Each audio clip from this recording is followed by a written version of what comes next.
Post office GDS ग्रामीण डाकसेवक भरती 2026 महाराष्ट्र। नमस्कार विद्यार्थी मित्रांनो, तुमच्यासाठी अतिशय आनंदाची बातमी घेऊन आलाय। पोस्ट ऑफिस जीडीएस ग्रामीण डाकसेवकची दुसरी मेरिट लिस्ट जे विद्यार्थी मित्रांनो आज येत आहे, म्हणजे 4 एप्रिलला आज जे विद्यार्थी मित्रांनो पोस्ट ऑफिस जीडीएस ग्रामीण डाकसेवकची दुसरी मेरिट लिस्ट या ठिकाणी लागत आहे आणि किती वाजेपर्यंत ही लिस्ट आपल्याला पाहायला भेटणार आहे याबद्दल सुद्धा तुम्हाला माहिती सांगणार आहे।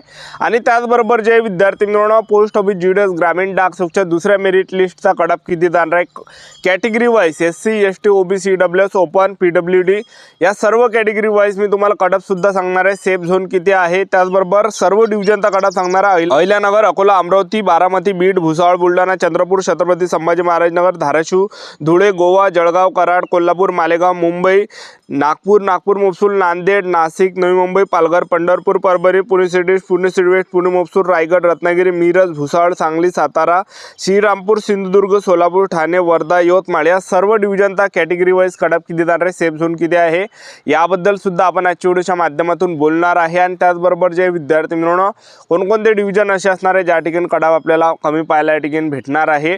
आणि त्याचबरोबर 70%, 80%, 90% वाल्या विद्यार्थ्यांचा, 60% वाल्या विद्यार्थ्यांचा सिलेक्शन यामध्ये होणार आहे का याबद्दल सुद्धा आपण बोलणार आहे।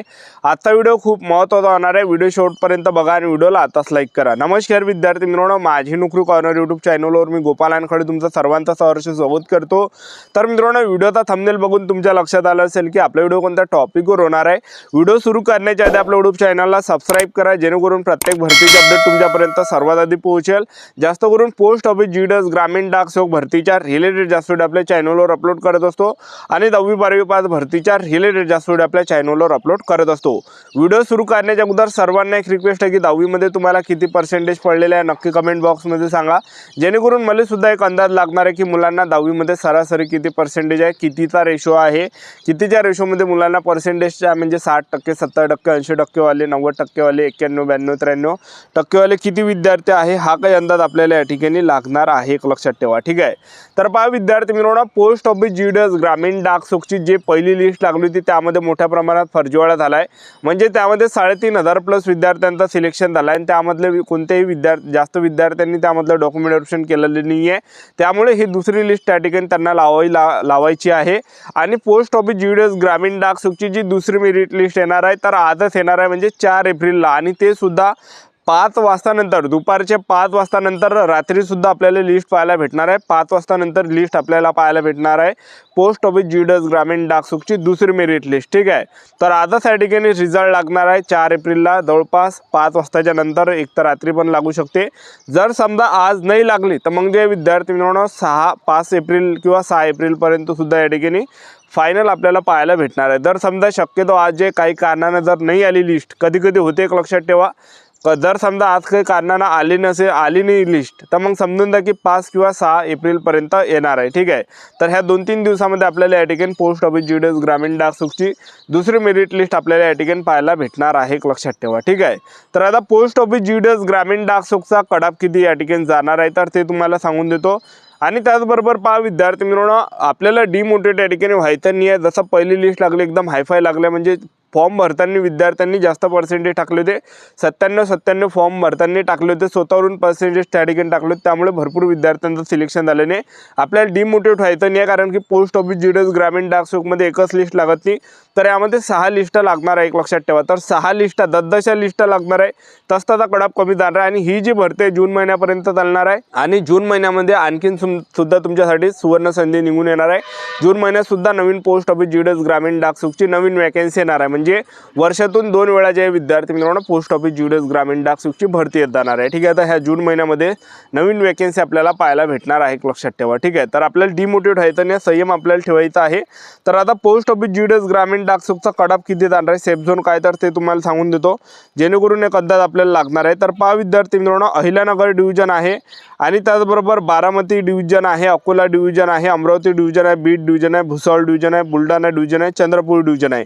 आता या डिव्हिजनचा जो कटअप आहे तर तुम्ही जर या ठिकाणी UR कॅटेगरीचे असाल 85-95च्या आसपास कडप पाहायला भेटणार आहे, एवढा सेफ झोन आहे. ओबीसी डब्ल्यूएस कॅटेगरीचे असाल 80-91च्या आसपास कडप पाहायला भेटणार आहे. एस एस टी कॅटेगरीचे असाल 79 ते 90च्या आसपास कडप पाहायला भेटणार आहे. आणि पीडब्ल्यूडी कॅटेगरीचे असाल 80-85 पर्यंत कडप पाहायला भेटणार आहे या डिव्हिजनचा. ठीक आहे, मेन खास करून चंद्रपूर डिव्हिजनचा कडप कमी पाहायला भेटणार आहे. ठीक आहे, त्यानंतरचं जे डिव्हिजन आहे छत्रपती संभाजी महाराज नगर डिव्हिजन आहे, धाराशिव डिव्हिजन आहे, धुळे डिव्हिजन आहे, गोवा डिव्हिजन आहे, जळगाव डिव्हिजन आहे, कराड डिव्हिजन आहे, कोल्हापूर डिव्हिजन आहे, मालेगाव डिव्हिजन आहे. तर या डिव्हिजनचा जर आपण कडप पाहिला तर पहा ओपन कॅटेगरीचे असाल तर 85 ते 94च्या आसपास कडप पाहायला भेटणार आहे युआर कॅटेगरीचा. ओबीसी डब्ल्यूएस कॅटेगरीचे असाल तर 81 ते 92च्या आसपास कडप पाहायला भेटणार आहे. एस सी एस टी कॅटेगरीचे असाल तर 80 ते 90च्या दरम्यान कडप पाहायला भेटणार आहे. पीडब्ल्यूडी कॅटेगरीचे असाल तर 85-80 पर्यंत कडप आपल्याला पाहायला भेटणार आहे. त्यानंतरचं जे डिव्हिजन आहे मुंबई सिटी साऊथ डिव्हिजन आहे, त्याचबरोबर या ठिकाणी मुंबई सिटी ईस्ट डिव्हिजन आहे, मुंबई सिटी नॉर्थ डिव्हिजन आहे, Mumbai city north east division आहे, Mumbai city north west division आहे, मुंबई सिटी साऊथ डिव्हिजन आहे, मुंबई सिटी वेस्ट डिव्हिजन आहे, मुंबई जीपीओ आहे. तर हे जेवढे काही मुंबईच्या ज्या जागा आहेत तर इथला जो कडपा हा बाकी जे डिव्हिजनपेक्षा कमी आपल्याला पाहायला भेटणार आहे. कारण की या ठिकाणी जे विद्यार्थी मित्रांनो युआर कॅटेगरीच्या जागा होत्या आणि कॅटेगरी वाईज पण कमी जागा होत्या, पण युआर कॅटेगरीच्या जागा होत्या एकट दुकट होत्या, 1 2 1 2 3 4 5 अशा प्रकारे जागा होत्या. त्यामुळे भरपूर विद्यार्थ्यांनी इकडे लक्ष दिलं नाही, इकडे जास्त विद्यार्थ्यांनी फॉर्म भरला नाही, मोजकेच फॉर्म या ठिकाणी आले, त्यामुळे इथला कडप कमी जाणार आहे. पहिली लिस्ट पाहून घ्या तुम्ही, मुंबईची सर्वात कमी कडप लिस्ट गेलेला आहे. तर या ठिकाणी तुम्ही जर ओपन कॅटेगरीचे असाल तर जवळपास 75 ते 90च्या आसपास जर पर्सेंटेज असेल युआर कॅटेगरीचे तर सिलेक्शन होणार आहे. युआर कॅटेगरीमध्ये सर्वांना फॉर्म भरता येते, S C S T OBC WS हे सर्व कॅटेगरीचे विद्यार्थी ओपनची जागा घेऊ शकते. आणि आपण तुम्हाला याच्या अगोदर सुद्धा सांगितलं होतं की ओपनच्या जागेवर पण प्रिफरन्स द्या, कारण की ती जागा सर्वांसाठी आहे. तर एवढा काही कडप पाहायला भेटणार आहे. ओबीसी डब्ल्यूएस कॅटेगरीचे असाल तर जवळपास 85-92 पर्यंत कडप पाहायला भेटणार आहे. एस सी एस टी कॅटेगरीचे असाल तर जवळपास 85 ते 91-92च्या आसपास कडप पाहायला भेटणार आहे, एक लक्षात ठेवा. तर एवढा काही सेफ झोन आहे. त्यानंतर पीडब्ल्यूडी कॅटेगरीचे असाल 70-75 पर्यंत कडप पाहायला आपल्याला भेटणार आहे. त्यानंतरचं जे डिव्हिजन आहे तर ते या ठिकाणी तर पहा विद्यार्थी मित्रांनो नागपूर सिटी डिव्हिजन आहे, त्याचबरोबर नागपूर मोपसूल आहे, नांदेड आहे, नाशिक आहे, नवी मुंबई आहे, पालघर आहे, पंढरपूर आहे, त्याचबरोबर परभणी आहे, पुणे सिटी डिव्हिजन आहे, पुणे सिटी वेस्ट आहे, पुणे मोपसूल आहे. तर या डिव्हिजनचा जर आपण कडप पाहिला तर तुम्ही जर या ठिकाणी युआर कॅटेगरीचे असाल तर जवळपास या ठिकाणी 80 ते 93च्या आसपास कडप आपल्याला पाहायला भेटणार आहे, एक लक्षात ठेवा. युआर कॅटेगरीचे असाल तर 80 ते 93-94च्या आसपास. आणि मेन म्हणजे पालघरचा कमी पाहायला भेटणार आहे, एक लक्षात ठेवा. सर्वात कमी पालघरचा जाणार आहे ह्या डिव्हिजनपैकी.